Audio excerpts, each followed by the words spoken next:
Salam pemirsa, bisa dikatakan ini adalah hari yang istimewa.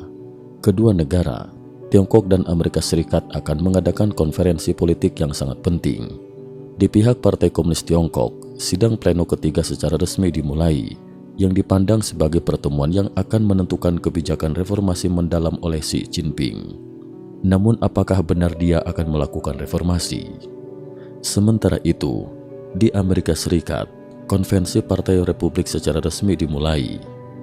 Donald Trump yang baru saja mengalami insiden percobaan pembunuhan yang menggemparkan pada tanggal 13 Juli 2024 akan secara resmi dicalonkan sebagai kandidat presiden dari Partai Republik. Trump juga menyatakan bahwa dia sepenuhnya merevisi pidato yang telah dipersiapkan sebelumnya dan akan menyampaikan pesan yang berbeda dalam pidato di konvensi saat itu. Jadi, apa yang akan disampaikan Trump? Pada saat yang sama, informasi baru yang mengejutkan dan sulit dipercaya muncul terkait peristiwa 5 menit yang krusial antara penembak, polisi setempat dan dinas rahasia. Terungkap bahwa ada celah keamanan serius di tempat kejadian. Saat ini, semua perhatian media masih terpusat pada tindakan yang diambil oleh polisi dan dinas rahasia setelah penembak Crooks ditemukan oleh masyarakat dan dilaporkan. Informasi yang terungkap semakin banyak, namun pertanyaan juga semakin bertambah. Saat itu, sheriff di lokasi kejadian di Baltimore County, Pennsylvania bernama Slough, untuk pertama kalinya memberikan wawancara kepada media dan mengungkapkan detail tindakan polisi setelah menerima laporan dari masyarakat. Dia menjelaskan bahwa setelah menerima laporan, polisi setempat menuju ke atap gudang menggunakan tangga, namun polisi tersebut segera ditahan oleh Crooks dengan senjata. Slough menjelaskan bahwa polisi tersebut meletakkan kedua tangannya di atap saat mencoba naik, tetapi gagal karena penembak mengarahkan senjata kepadanya. Polisi tersebut secara bijaksana mundur dari tangga untuk menyelamatkan diri karena tidak ingin terbunuh. Setelah mundur, Crooks yang menyadari dirinya telah terungkap, segera menembak ke arah Trump yang berjarak 130 meter.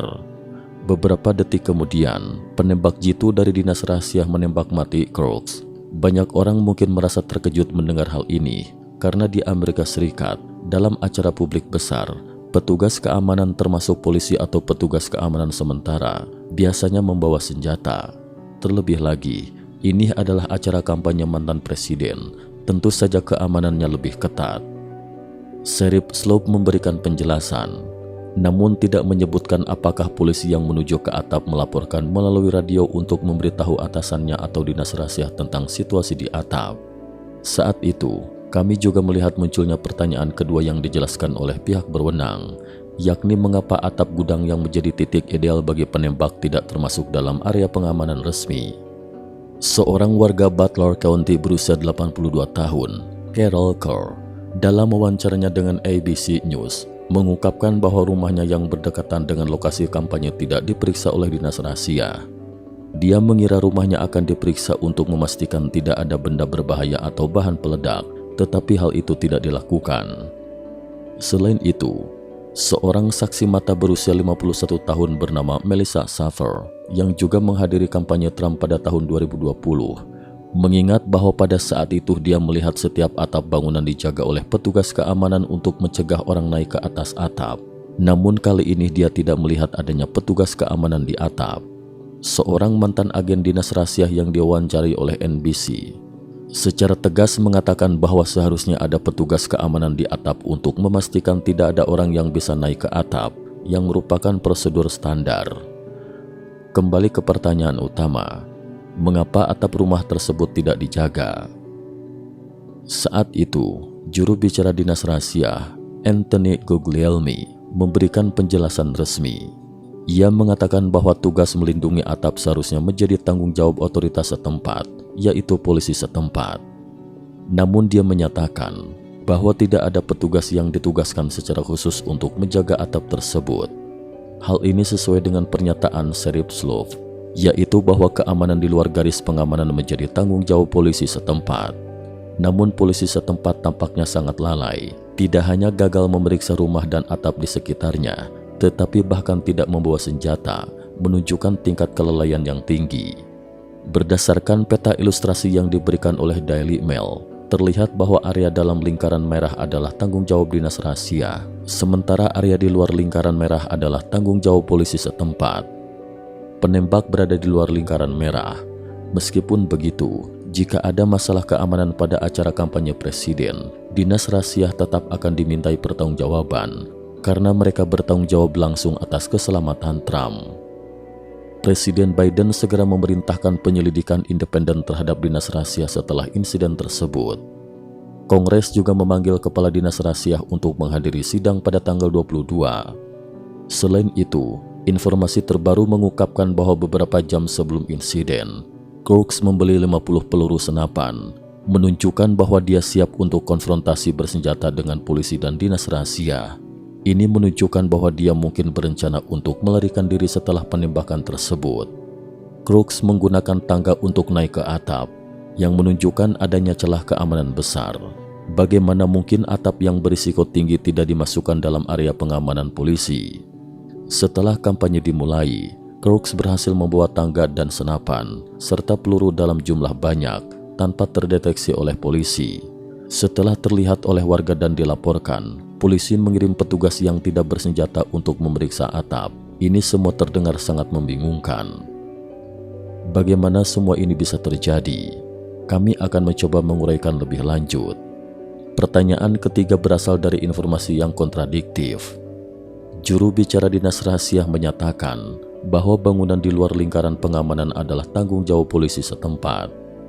Namun dalam laporan terbaru CNN, seorang sumber yang akrab dengan penyelidikan mengatakan bahwa bangunan tersebut seharusnya diawasi oleh salah satu dari 2 tim anti penembak jitu setempat.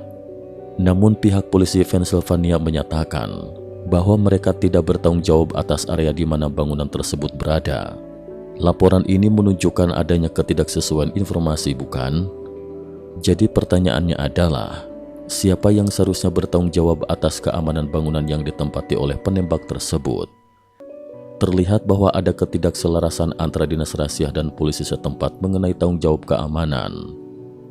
Kita tahu bahwa seringkali terjadi ketegangan antara lembaga penegak hukum pusat dan lokal terkait jurisdiksi keamanan, yang seringkali kita lihat dalam drama televisi. Namun mengapa area kritis ini menjadi zona tanpa pengawasan, sehingga memungkinkan terjadinya insiden penembakan ini? Satu fakta yang dapat kita pastikan adalah bahwa sebelum penembakan terjadi, bangunan ini tidak berada dalam pengawasan atau pemeriksaan dari lembaga penegak hukum manapun.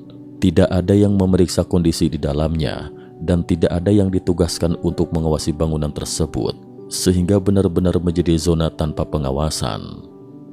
Pertanyaan keempat muncul dari hasil investigasi terbaru tentang penembak Crooks. Menurut laporan CNN, di tempat pameran pertanian di Butler ditemukan mobil yang ditinggalkan oleh penembak. Di dalam mobil, polisi menemukan penerima yang terhubung ke sebuah kotak logam berisi bahan peledak. Selain itu, seorang sumber mengungkapkan bahwa ketika penyidik memeriksa jenazah Crooks, mereka menemukan sebuah pemicu di tubuhnya. Ini menunjukkan bahwa Crooks memiliki rencana untuk meledakkan mobil tersebut. Bagaimana Crooks belajar merakit bom dan apa rencananya dengan bom tersebut? Apakah ini bagian dari rencana pembunuhannya? Penyelidikan terhadap ponsel Crooks telah selesai sekitar 70%, namun belum ada petunjuk mengenai motif penembakan tersebut. Informasi yang diperoleh menunjukkan bahwa Crooks mungkin telah menghapus jejak informasinya secara sistematis, mulai dari memeriksa lokasi, membeli senjata dan amunisi, merakit bahan peledak, hingga membersihkan informasi sensitif sebelum melakukan aksinya. Semuanya menunjukkan bahwa Crooks memiliki rencana yang sangat terstruktur. Jika tidak diganggu oleh petugas polisi yang tidak bersenjata yang datang untuk memeriksa atap, aksi penembakan Crooks bisa saja berjalan sangat lancar.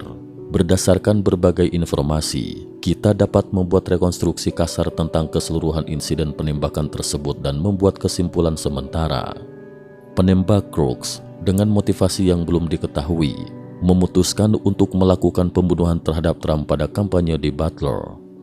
Sebelum acara, ia melakukan survei lokasi dan memilih atap sebuah bangunan sekitar 130 meter di sebelah kanan Trump sebagai posisinya.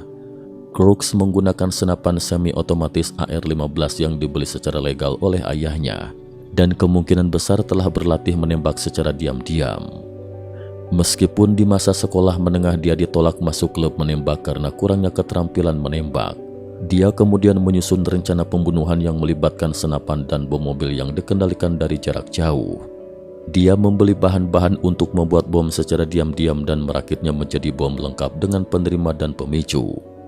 Sebelum hari H, Crooks menghapus semua informasi terkait aksinya, terutama dari ponselnya, sehingga tidak ada petunjuk tentang motivasinya. Menurut FBI, ini adalah tindakan seorang lone wolf tanpa bantuan organisasi atau orang lain. Pada hari Jumat, sehari sebelum acara, Crooks berlatih menembak di klub olahraga di Pennsylvania. Pagi hari acara, dia membeli tangga setinggi 5 kaki di Home Depot dan beberapa jam sebelum acara, dia membeli 50 peluru tambahan. Kemudian Crooks mengemudi ke lokasi kampanye di Butler. CNN melaporkan bahwa polisi setempat sempat mencurigai Crooks di sekitar lokasi dan melaporkannya ke dinas rahasia untuk pengawasan. Namun laporan saat itu menyebutkan bahwa petugas penegak hukum kehilangan jejaknya, mungkin karena mereka tidak menemukan sesuatu yang luar biasa sehingga tidak menindaklanjutinya. Hingga akhirnya, ketika Crooks naik ke atap, barulah dia kembali terlihat oleh petugas penegak hukum. Saat itu, Crooks membawa senapan dan tangga menuju bangunan yang telah dipilih sebelumnya. Karena alasan yang belum bisa dipastikan, bangunan ini berada tepat di perbatasan tanggung jawab antara Secret Service dan polisi lokal, menyebabkan kebingungan mengenai siapa yang seharusnya bertanggung jawab atas pengamanan. Kedua belah pihak mungkin mengira bahwa pihak lain yang bertanggung jawab, sehingga bangunan ini tidak diperiksa atau diawasi, memungkinkan Crooks naik ke atap dengan mudah. Ketika sedang naik ke atap, Crooks pertama kali terlihat oleh seorang penduduk lokal bernama Greg Smith. Smith yang banyak orang mungkin mengenalnya dari video yang beredar, segera melaporkan kepada polisi bahwa ia melihat seseorang dengan senjata di atap. Polisi kemudian mengirim 2 petugas yang sepertinya tidak bersenjata untuk memeriksa. Selama Crooks berada di atap, semakin banyak orang yang melihatnya dan mulai berteriak bahwa ada seseorang dengan senjata. Hal ini menimbulkan kepanikan kecil di lokasi, sementara Trump terus berpidato tanpa menyadari situasi berbahaya yang sedang terjadi.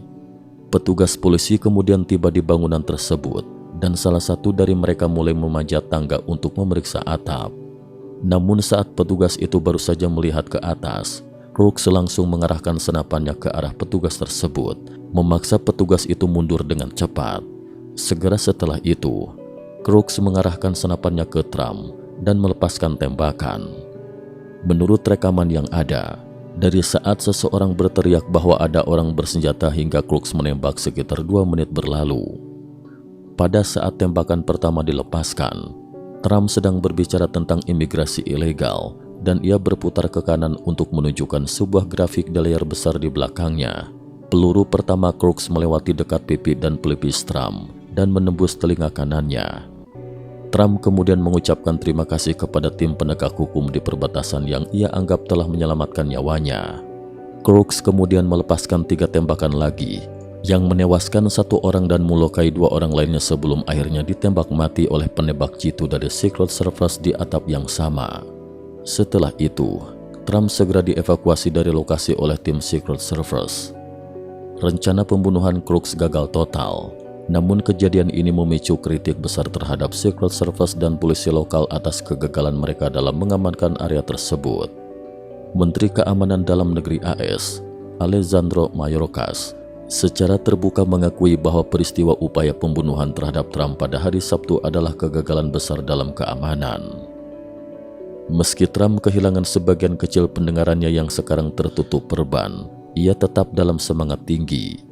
Saat itu, Trump hadir di konvensi Partai Republik di Milwaukee dan berhasil mendapatkan nominasi sebagai kandidat presiden dari Partai Republik.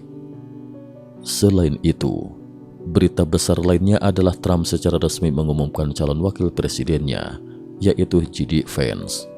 Pilihan ini sebenarnya tidak terlalu mengejutkan, meskipun sebelumnya ada banyak spekulasi, termasuk Ron DeSantis, Marco Rubio, dan Gubernur Carolina Selatan, Kristi Noem. J.D. Vance adalah seorang senator muda dari Ohio yang baru berusia 39 tahun. Dia pernah bekerja sebagai investor di bidang modal ventura dan juga mantan anggota Korps Marinir AS. Dengan latar belakang ini, Vance memiliki kombinasi kemampuan intelektual, militer, dan bisnis yang menjadikannya sosok yang dinamis dan berpengaruh, terutama di kalangan elit Silicon Valley. Vance memiliki jaringan luas di kalangan pengusaha teknologi dan investor, yang sangat berpotensi menarik dukungan dari pemilih muda dan kalangan teknologi untuk Trump. Yang menarik dari Vance adalah perubahan sikapnya yang drastis terhadap Trump. Dulu Vance adalah seorang kritikus keras Trump, bahkan pernah menyebutnya sebagai Hitler Amerika. Namun dalam beberapa tahun terakhir, Vance berbalik menjadi pendukung setia Trump dan kini dianggap sebagai pemimpin baru dalam gerakan MAGA, Make America Great Again. Perubahan sikap ini mengejutkan banyak orang dan bisa mempengaruhi pemilih moderat serta sebagian pemilih dari sayap kiri yang mungkin mulai melihat Trump dari sudut pandang yang berbeda. Pilihan Trump terhadap Vance bisa jadi adalah upaya untuk merangkul pemilih dari kubu lawan, karena Trump sendiri tidak kekurangan dukungan dari basis pendukung setianya.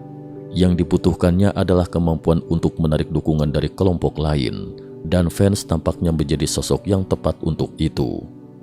Setelah insiden penembakan terhadap Trump, Presiden Biden memberikan pernyataan yang paling tulus dan mengharukan yang pernah kami lihat dari dirinya.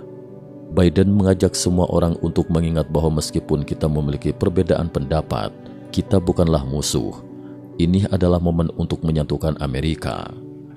Melania Trump juga mengeluarkan surat terbuka yang mengajak semua orang untuk melampaui perbedaan politik dan mengedepankan cinta dan keluarga. Trump sendiri menyatakan bahwa insiden ini membuatnya mengalami perubahan besar dalam dirinya. Dia berencana untuk menulis ulang pidatonya di konvensi Partai Republik untuk mengajak Amerika kembali bersatu. Insiden penembakan ini, meskipun melukai Trump secara fisik, justru meningkatkan popularitasnya secara signifikan. Selain itu, kasus dokumen rahasia yang ditemukan di Mar-a-Lago dan menjadi dasar tuduhan terhadapnya telah dibatalkan saat itu. Elon Musk, seorang tokoh penting, juga secara terbuka mendukung Trump. Semua ini menunjukkan bahwa nasib Trump serta masa depan Amerika mungkin berada di titik balik yang penting. Banyak orang baik dari kiri, kanan maupun tengah kini menunjukkan kepedulian yang tulus terhadap Trump, menyadari bahwa kekerasan politik bukanlah solusi yang diinginkan. Inilah saatnya untuk kembali ke politik yang beradab dan saling menghormati. Di bawah situasi ini, baik Biden maupun Trump mengajak semua orang untuk bersatu kembali. Dan kami melihat ini sebagai tanda bahwa Amerika mungkin menemukan kesempatan untuk menyembuhkan perpecahan dan membangun masa depan yang lebih baik bersama. Cukup sekian dulu. Terima kasih atas perhatiannya.